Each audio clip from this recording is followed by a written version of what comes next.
Alors, est-ce qu'un réseau peut vraiment être, disons, 100 fois plus résistant qu'un autre? Ou est-ce qu'une plateforme peut facturer 40 fois le coût réel d'une transaction? Ce sont des affirmations assez percutantes, et c'est justement ce qu'on va décortiquer ensemble en plongeant dans une analyse qui oppose frontalement Solana à Base, le réseau de Coinbase. Tout commence avec ce chiffre, 97,6%. Ça saute aux yeux, bien sûr, quand on regarde les documents sources. Mais qu'est-ce que ça signifie vraiment? Qu'est-ce que ce pourcentage nous révèle sur la bataille qui se joue entre ces deux géants de la blockchain? D'après la source, le combat n'est même pas serré. L'affirmation est que la résilience du réseau Solana écrase complètement celle de Base.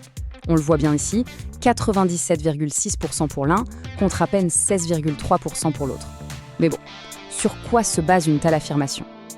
Le mot-clé, c'est donc la résilience réseau. Mais qu'est-ce que ça veut dire, au juste, dans l'univers de la blockchain? Et pourquoi est-ce un enjeu aussi important dans cette comparaison?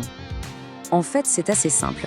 Ce score mesure à quel point un réseau est indépendant d'un seul et unique fournisseur de cloud. Plus le score est haut, moins le réseau risque de tomber en panne si ce fournisseur, ici AWS, a un problème. C'est vraiment l'essence de la lutte contre la centralisation. Pour que ce soit plus concret, c'est un peu comme si une ville entière dépendait d'une seule centrale électrique. Si cette centrale lâche, eh bien, toute la ville est dans le noir. C'est exactement le risque que la source met en avant quand un réseau blockchain dépend trop d'un seul service. Bon, maintenant qu'on a bien saisi ce concept de résilience, voyons comment les chiffres présentés par la source viennent appuyer tout ça de manière assez spectaculaire. Et voilà le cœur du problème. D'un côté, on a Solana, présenté comme quasi totalement indépendant d'AWS, et de l'autre, Base, qui, selon ces mêmes données, aurait une dépendance massive.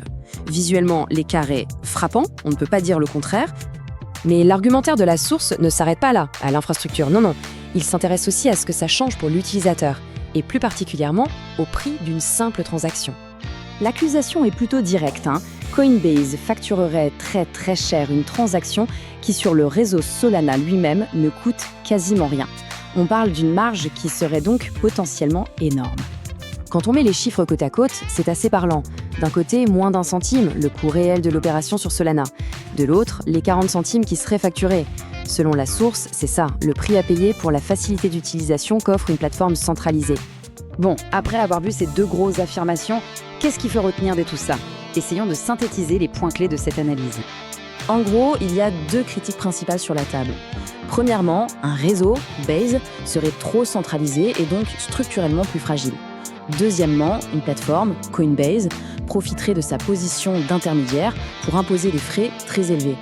Au final, la source nous laisse avec une question assez fondamentale. Dans cette grande quête d'un web décentralisé, quel est le prix qu'on est prêt à payer pour la simplicité? C'est tout le dilemme qui se trouve au cœur de la bataille entre des écosystèmes comme Solana et des plateformes comme Base.